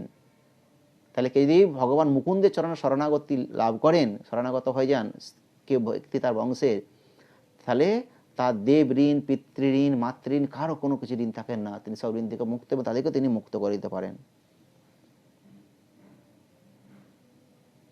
সব ঋণ পরিশোধ হয়ে যায়। অতএব শরণাগত ভক্তের পক্ষে পিতৃঋণ পরিশোধের জন্য কর্মকাণ্ডীয় সাধ্য নেই। ভগবত পূজা করিয়া পিতৃলোককে প্রসাদ অর্পণপূর্বক সগণের সহিত প্রসাদ সেবন করাই তার পক্ষে বিধি। তাই যেটা আমাদের বৈষ্ণবদের কি বলছে, যে তার কোনো শ্রাদ্ধ অনুষ্ঠানের কিছু প্রয়োজন নেই, সে ভক্তগণ সঙ্গে কৃষ্ণ প্রসাদই খাবে এবং তার কোনো, এখানে বলছে এই ভগবত পূজার দ্বারাই তার পিতৃলোককে প্রসাদ অর্পণপূর্বক এবং ভগবান ভজন ভজন ভজন ভগবানকে ভোগ নিবেদন করার করে সেই প্রসাদ তার পিতৃগণকে সে অর্পণ করবেন এবং তার নিজেদের সহিত সেটা সে করবেন। তো জানি বাড়িতে এরকম পুরামিষ রেডি করে দিয়ে আসছিলাম, যে ভগবানকে নিবেদন করে সে প্রসাদ আমার পিতৃদেবকে দেওয়া হয় এবং প্রতিদিন সেটা ওখানে একটা নদী আছে, রূপনারায়ণ নদী, নদীতে অর্পণ করা হয়, যেখানে আমার পিতার অস্থি অর্পণ করা হয়েছে। আর নদীটা গঙ্গা দিয়ে আপনার মিশে আপনার গঙ্গাসাগরে মিশ্রিত মিলেছে। তো নারায়ণ মহাশয় বলছেন, আচ্ছা এই অবস্থা ও অধিকার কোন সময় হতে ধরা যায়? তখন বৈষ্ণব দাস বাবাজি মহারাজ বলছেন, হরিকথা ও হরিনামে যেদিন হতে শ্রদ্ধা হয় সেই দিন হতে বৈষ্ণবের এই অধিকার জন্মে। তাহলে বোঝা গেল এটা কোন দিন থেকে হচ্ছে, যে এই যে মুকুন্দ চরণে শরণাগতি করলে তার কোনো ঋণ থাকে না, সমস্ত ঋণ, দেব ঋণ, পিতৃঋণ, মাতৃঋণ, দেশ, সমাজ, সমস্ত ঋণ তার চুকে যায়। কোন দিন থেকে? না, যেদিন থেকে তার হরিকথায় রুচি হয়। এখানে বলছে যে যেদিন হতে হরিকথা আর হরিনামে তার শ্রদ্ধা হয়, রুচি শ্রদ্ধা হয়,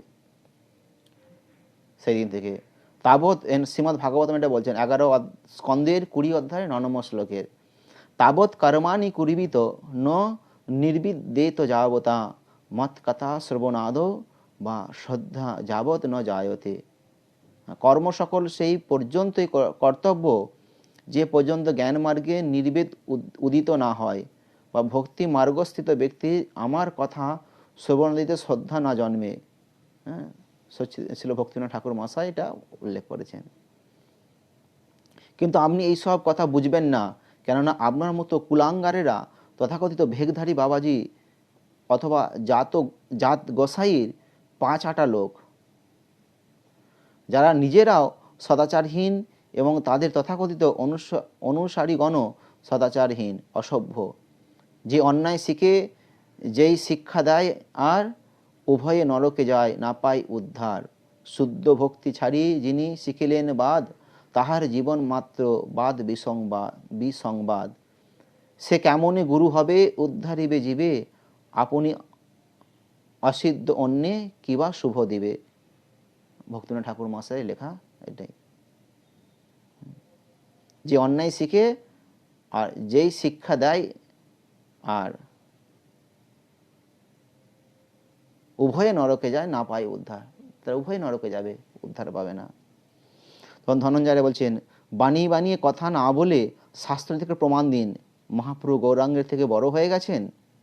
তখন গৌরাঙ্গ সিংহ বলছে, আপনি যত শাস্ত্র সিদ্ধান্ত প্রমাণাদি প্রস্তুত করি না কেন, আমি যত শাস্ত্র সিদ্ধান্ত প্রমাণাদি প্রস্তুত করি না কেন, আপনি স্বীকার করবেন না, কারণ আপনার জন্ম হয়েছে অবৈধ সম্প্রদায়ে। তারপরও ভক্তদের সন্তুষ্টির জন্য এই প্রমাণ দিচ্ছি। গৌর সিংহ দাস উনি একদম সে শাস্ত্র থেকে উদাহরণ দিচ্ছে, বলছে, তারপর তার বিশ্বাস হচ্ছে না, মানছে না। কেন না? তার সংস্কার নেই, তার জন্ম হয়েছে এতে, সে বলছে অপসম্প্রদায়ে, তাই জন্য তাই হচ্ছে। তবুও আমাদের ভক্তদের সন্তুষ্টি বিধানের জন্য তিনি হরিভক্তি বিলাস থেকে প্রমাণ দিচ্ছেন যে ভগবত ভক্তের গয়া সাধ্য বা পিণ্ডাদি প্রদানের কোনো আবশ্যকতা নেই। হ্যাঁ, গয়াতে গিয়ে সাধ্য বা পিণ্ডাদি দান করার প্রয়োজন নেই যারা ভগবানের ভক্ত। যারা ভগবত ভক্তের মানে ভক্তদের এটার প্রয়োজন নেই। কিং দত্তই বহুভি পিণ্ডই গয়া সাধ্য ভি মুনে জৈ অর্চিত হরিভক্তা পিত্রথঞ্চ অর্থঞ্চ দিনে দিনে। হে ঋষে, যে সকল ব্যক্তি প্রতিদিন পিতৃগণের উদ্দেশ্যে ভক্তি সহকারে শ্রীহরির অর্চনা করেন, গয়া শ্রাদ্ধাদি বা বহু বহু পিণ্ডদানে তাহাদের কি প্রয়োজন? অর্থাৎ তাদের গয়া শ্রাদ্ধাদির কোনো আবশ্যকতা নেই। হরিভক্তি বিলাসের নবম অধ্যায় 93 শ্লোক। তাহলে বোঝা গেল, যারা প্রতিদিন এই কৃষ্ণের আপনার মঙ্গল আরতি করছেন, ভগবানের নাম জপ করছেন, ভক্তি করছেন, আমাদের গয়াতে যাওয়ার কোনো প্রয়োজন নেই, কোনো পিণ্ডদান করার প্রয়োজন নেই। আপনাদের কৃপায় আপনারা যে ভক্তি হরিভক্তি করছেন, এতেই তারা মুক্তি লাভ করবে। এবং আপনিও আপনারও জীবনে যেন ভক্তদের যে মৃত্যু তাদের বলে না, ভক্তদের কেউ নাকি পিণ্ডদান করবে, তাদের পিণ্ডদান করার কোনো প্রয়োজন নেই, তারা মুক্ত। ন মজ্জি কান্ত ভক্তানাং গুণ দোষ ভবা গুণা সাধুনাং সমচিত্তানাং বুদ্ধে পর উপয়সাম এবং ঐকান্তিনাং প্রায় কীর্তনং স্মরণং প্রভো পূর্বতাং পরমপ্রীত্তা কৃতমন্ন রোচতে। অর্থাৎ আমার বুদ্ধি পারগত সাধু সমচিত্ত একান্ত ভক্তগণের বিধিনিষেধ জনিত গুণদোষাদি সম্ভব হয় না।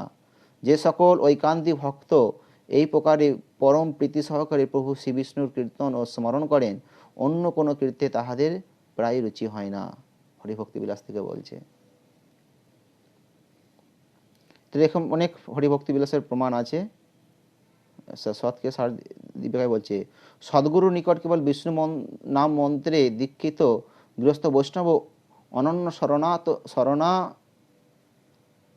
তা হেতু কেবল সে বিষ্ণু পূজাদি বিনা নিত্য নৈমিত্তকাদি কিছু কর্মই করিবেন না। তার নিত্য নৈমিত্তকাদি যে কর্ম কোনো প্রয়োজন নেই, যিনি বিষ্ণু মন্ত্রে দীক্ষিত হয়েছেন, হরিনাম জপ করছেন, হরে কৃষ্ণ মহামন্ত্র, হরে কৃষ্ণ কৃষ্ণ কৃষ্ণ হরে হরে, হরে রাম রাম রাম হরে হরে, তার আর কোনো কিছুর প্রয়োজন নেই। কৃষ্ণ ভক্ত সর্বদা শুদ্ধ পবিত্র এবং কুশধারণ বর্জিত, যেহেতু তিনি কাম সংকল্প রহিত এবং অন্তর্বাচ্যে হরিময়। বৈষ্ণব অপর দেবতাকে অর্চন করবে না, তাদিগকে প্রণামও করবে না, তাহাদিগকে দর্শনও করবেন না, তাদের কথা গান করবেন না, তাহাদিগকে নিন্দা করবেন না, তাহাদিগকে স্মরণ করবেন না। অনন্যনিষ্ঠ বৈষ্ণব মুনি তাদের উচ্ছিষ্ট ভক্ষণ করবে না। হে দেবর্ষে, সেই সকল অন্য দেবভক্তগণের সঙ্গও যত্নপূর্বক করবেন না। সৎক্রিয়া দীপিকা থেকে নেওয়া হয়েছে। হরিভক্তি বিলাস আমাদের প্রামাণিক শাস্ত্র নয়, এটা গোপাল ভট্ট রচিত গ্রন্থ, শাস্ত্র নয়। ধনঞ্জয় রায় প্রশ্নটা করেছেন, তখন গৌর সিংহ দাস উত্তর দিচ্ছেন, আপনি অভিযোগ করলেন মহাপ্রভু গৌরাঙ্গের থেকে বড় হয়ে গেছেন, আমার কিন্তু এত বড় স্পর্ধা হয়নি। মানে ধনঞ্জয় বলছিল না যে মহাপ্রভু যে বড়, যখন উদাহরণ দিচ্ছিলেন হ্যাঁ শাস্ত্রাধিকার থেকে, তো তখন উনি ক্রিটিসাইজ করে বলছিলেন যে আপনি মহাপ্রভুতে বড় হয়ে গেছেন, তখন উনি উত্তর দিচ্ছেন যে মহাপ্রভু গৌরাঙ্গের থেকে বড় হয়ে গেছে, আমার কিন্তু এরকম এত স্পর্ধা হয়নি যে মহাপ্রভুকে অবজ্ঞা করব। কিন্তু আপনার বৈষ্ণব স্মৃতিশাস্ত্র হরিভক্তি বিলাস এবং গোপাল ভট্ট গোস্বামী প্রভুকে অস্বীকার করার মাধ্যমে কি মহাপ্রভুকে অস্বীকার করা হলো না? যখন বলছে যে এই সৎক্রিয়া সারদীপিকা বা হরিভক্তি বিলাস, এটা তো গোপাল ভট্ট গোস্বামীর লেখা, কারণ শাস্ত্র বলতে যেটা ব্যাসদেবের লেখা গ্রন্থ থেকে বলা হয়। তাহলে মহাপ্রভুর তো ভক্ত নেই, তাহলে আপনি বললেন যে মহাপ্রভুকে আপনি উপেক্ষা করছেন, বড় হয়ে গেছেন, তো আপনি তো মহাপ্রভুর ভক্তকে অবজ্ঞা করছেন। কারণ মহাপ্রভুই তো চৈতন্য মহাপ্রভু রূপ গোস্বামীকে, সনাতন গোস্বামী, গোপাল ভট্ট গোস্বামীকে নির্দেশ দিয়ে গেছিলেন বৈদিক শাস্ত্র গ্রন্থগুলোকে প্রণয়ন করতে। তো শ্রী সনাতন গোস্বামী মহাপ্রভুকে করজোরে বললেন, পুনঃ সনাতন কহে জুরি দুই করে, প্রভু আজ্ঞা দিলা বৈষ্ণব স্মৃতি করিবারে। মুই নিজ জাতি কিছু না জানি বিচার, মোহ হইতে কইছে হয় স্মৃতি পরচার। সূত্র করি দিশা যদি করহ উপদেশ, আপনে করহ যদি হৃদয়ে প্রবেশ। তবে তার দিশা স্ফুরে মো নিচের হৃদয়ে, ঈশ্বর তুমি যে করাও সেই সিদ্ধ হয়। মানে সনাতন গোস্বামীকে বলেছিলেন, সনাতন হাত জোড়ে করে বলেছিলেন যে এগুলো তো আমার দ্বারা সম্ভব না, আমি নিজ জাতি অধম পতিত, আমি কি করে কি লিখবো এ করবো। তখন চৈতন্য মহাপ্রভু তাকে উপদেশ দিয়েছিলেন, তার হৃদয়ে প্রকাশ করেছিলেন যে আপনি করে। সনাতন গোস্বামী বলছেন যে আপনি যদি আমার হৃদয়ে প্রকাশ করেন তবেই আমার দ্বারা লেখা সম্ভব, তাহলে আমার দ্বারা কোনো শাস্ত্রগ্রন্থ লেখা, সনাতন গোস্বামী বলছেন, লেখা সম্ভব নয়। কারণ তবে তার দিশা স্ফুরে মো নিচের হৃদয়ে, তুমি যদি করো তাহলে আমার সেই দিশা মানে আমি সেই নির্দেশ মতো নিয়ে আমি লিখতে পারবো। কারণ ঈশ্বর তুমি যে করাও সেই সিদ্ধ হয়, কারণ তুমি তো ঈশ্বর, তুমি যেটা করাবে সেটা সিদ্ধি হবে। প্রভু কয়ে যে করিতে করিবা তুমি মন, কৃষ্ণ সেই সেই তোমা করাবে স্ফুরণ। তো চৈতন্য মহাপ্রভু কি বললেন, যে করিতে করিবা তুমি, তুমি যেটা তুমি করতে মন করবে কৃষ্ণ তোমাকে সেটা স্ফুরণ করাবে। তথাপি এই সূত্রের গুণ দিক দর্শন, সকারণ লিখি আদৌ গুরু আশ্রয়ন। তো এইভাবে মহাপ্রভু নির্দেশ নিয়ে বলছে তোমাকে কৃষ্ণ স্মরণ করাবে, স্ফুরণ করো তোমার হৃদয়ে। তথাপি এই সূত্রের গুণ দিক দর্শন, তথাপি তোমাকে আমাকে সূত্রের দিক দর্শন, তোমাকে কি কি তুমি রচনা করবে লিখবে সেগুলো আমাকে দিক নির্দেশ করে যাচ্ছে। কি কি না, গুরু আশ্রয়, সকারণ লিখি আদৌ গুরু আশ্রয়ন, গুরু আশ্রয়নের কথা লিখতে বলেছেন। গুরু লক্ষণ শিষ্য লক্ষণ দহার পরীক্ষণ, গুরু লক্ষণ কি শিষ্যের লক্ষণ কি দুজনের পরীক্ষণ।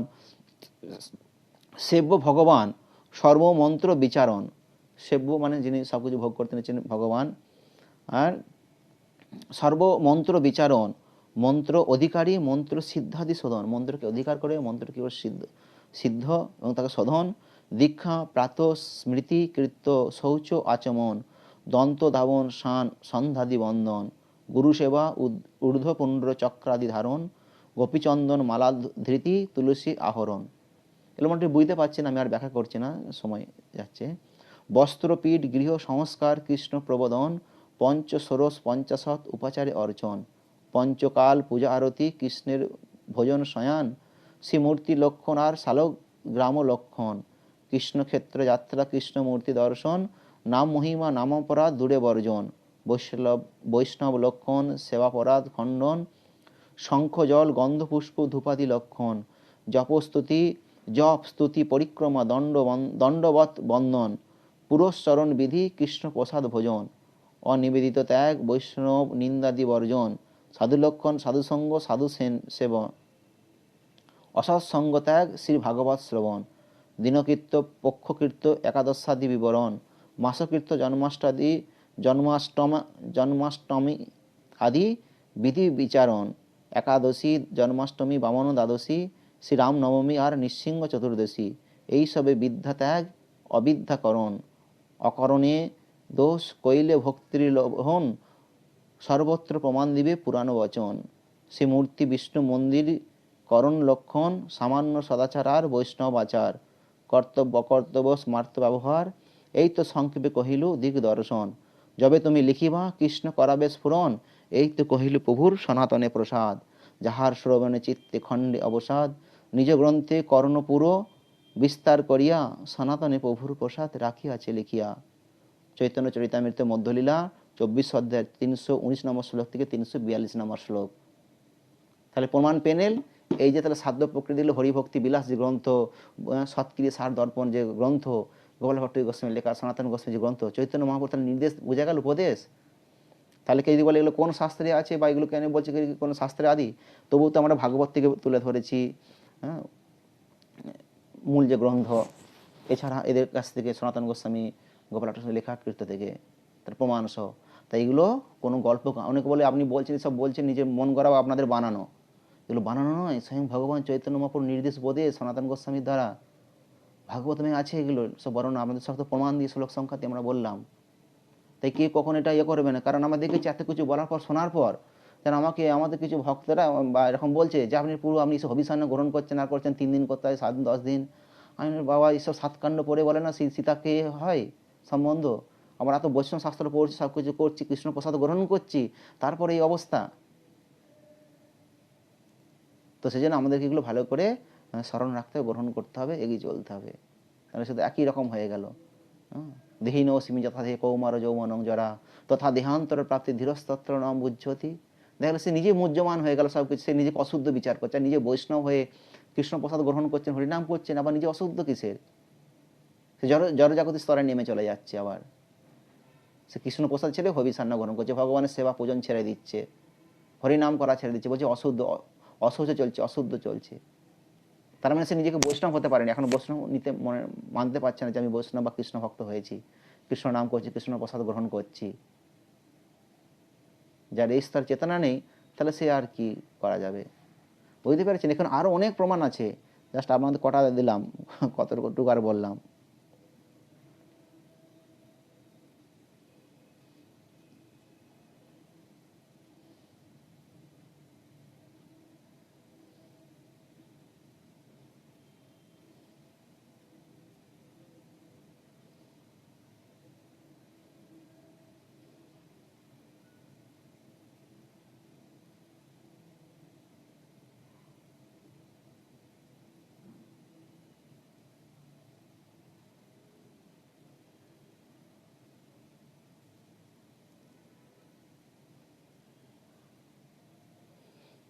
তাহলে বুঝে গেল। এবার কনক্লুশন একটুখানি বলে আমি শেষ করে দিচ্ছি, যে বৈষ্ণবীয় মতে কেউ গৃহস্থ হোক কিংবা গৃহত্যাগী হোক, তার অশৌচ বা শোক নেই।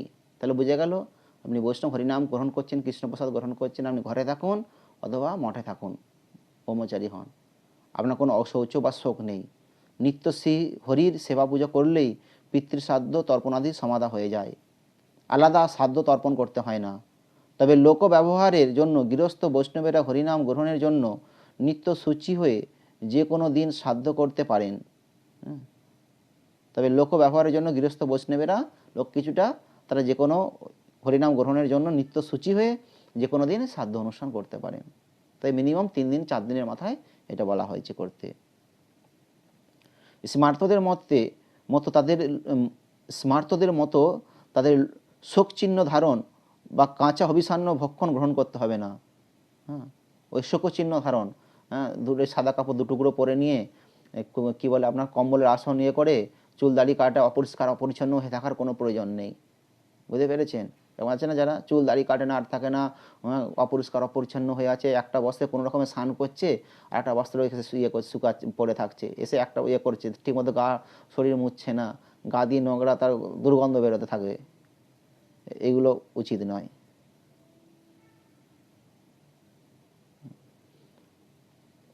এগুলো কোনো প্রয়োজন নেই। হরিনাম আশ্রিত ভক্তরা প্রতিদিন শ্রীকৃষ্ণের মহাপ্রসাদ গ্রহণ করবেন। তাহলে বুঝে গেল, যারা হরিনাম আশ্রিত আছেন তারা প্রতিদিন মহাপ্রসাদ খাচ্ছি।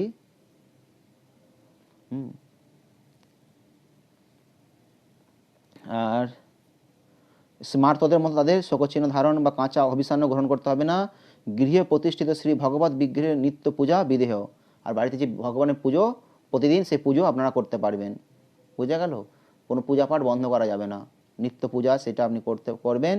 যেই দিন কোনো অজুহাতে পূজা বন্ধ থাকে সেই দিনই অশুভ অসুচি বলে পরিগণিত হয়। যেদিনও গৃহে ভজন দেখি গৃহেতে গোলোক ভাই। তাহলে আপনি যদি গৃহেতে কোনোদিন পূজা পাঠ না করেন, সেদিন আপনার গৃহটা অসুচি হয়ে যাবে, অশুভ হয়ে যাবে। তাই ভক্তিবিনোদ ঠাকুর মহাশয় কি বলছেন, যেদিনও গৃহে ভজন দেখি গৃহেতে গোলোক ভাই। তো যেদিন গৃহেতে ভজন কীর্তন, সেই গৃহটা সেদিন বৃন্দাবন হয়ে যাচ্ছে। আর গৃহেতে যদি ভগবানের সেবা পূজা সব বন্ধ হয়ে যায়, ঢাকা হয়ে যায়, ওই গৃহটা অশুভ হয়ে যাচ্ছে, অশৌচ হয়ে যাচ্ছে। বুঝা গেল? আচ্ছা, একজন মাতাজি প্রশ্ন করেছেন যে চৈতন্য চরিতামৃত কোথা থেকে এটা বলেছি। চৈতন্য চরিতামৃত আদিলীলা, চৈতন্য চরিতামৃতের আদিলীলা 3 অধ্যায়ের 85 নম্বর শ্লোকে।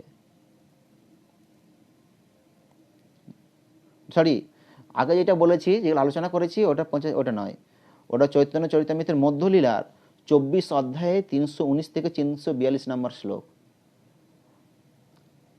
তো তো তারপর এটা কনক্লুশন দিচ্ছে যে বিষয়টা এখন কীরকম দাঁড়ালো না, দেখিয়া না দেখে যত অভক্তের গণ, এগুলো সব দেখেও সে দেখছে না, তাকে কি ভক্ত বলবো না অভক্ত বলবো? অভক্ত, তাই না? এত সব কিছু পড়ে জানা শিক্ষা লাভ করার পরও সে কাঁচা ধরছে, অভিসান্ন গ্রহণ করছে, অপরিষ্কার থাকছে, ভগবানের সেবা পুজো করছে না, নাম জপ করছে না, তাকে কি বলছে যে দেখিয়াও না দেখে যত অভক্তের গণ, সে অভক্ত। উলুকে না দেখে যেন সূর্যের কিরণ, উলুক মানে পেঁচা কি সূর্য কিরণ দেখতে পায়? দেখতে পায় না। সূর্য থাকাও সে সূর্য দেখতে পাচ্ছে না, তো সব কিছু থাকার পরও বুঝতে পারছে, জানতে পারছে না।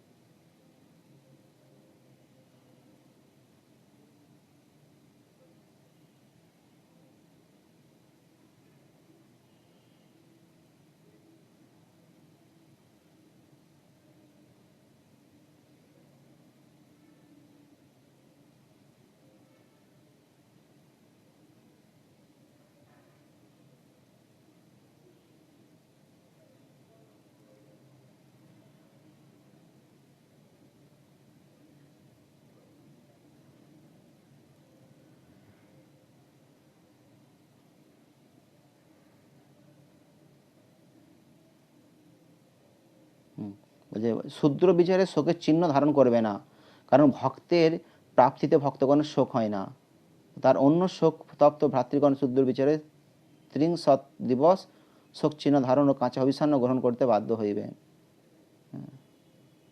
তো তাহলে যারা ভক্ত বা বুঝতে পেরেছেন কৃষ্ণপ্রসাদ গ্রহণ করছেন, তাদেরকে শোক চিহ্ন ধারণ করতে হয় না, যে শোকের চিহ্ন থাকে না বস্ত্র আর সব দেখে, এগুলো কোনো ধারণ করতে হয় না, তারা সবসময় শুদ্ধ থাকেন। আর আত্মা, তারা জানে যে আত্মা কখনো মরে না, আত্মা কখনো মৃত্যু হয় না। দেহিন অস্মিন যথা দেহে বা সাংস জীর্ণানি যথা বিহায় নবানি গৃহ্ণাতি নরোপানি তথা শরীরানি বিহায় জীর্ণ অন্যান্য সংজাতি নবানি দেহি। সে অলরেডি নতুন দেহ প্রাপ্ত হয়ে যাচ্ছে। সে পেট শরীর কারো যদি প্রাপ্ত হচ্ছে, যদি দেহ প্রাপ্ত না হতে এখন বোঝা যাচ্ছে না কি হচ্ছে না হচ্ছে, তার উদ্দেশ্যে কৃষ্ণপ্রসাদ বিষ্ণুপ্রসাদ নিবেদন করা হচ্ছে। ঠিক আছে, আজকে এই পর্যন্ত, এখন অনেক আছে। তো আপনার মোটামুটি মূল জিনিস, মূল সিদ্ধান্ত আমার ভাগবত থেকে, চৈতন্য চরিতামৃত থেকে, হরিনাম চিন্তামণি থেকে, ভক্তি ঠাকুরের টিকা থেকে, শিল প্রভুপাদের ব্যাখ্যা থেকে আমাদেরকে শ্রবণ করালাম। হরে কৃষ্ণ কৃষ্ণ কৃষ্ণ হরে হরে, হরে রাম রাম রাম হরে হরে।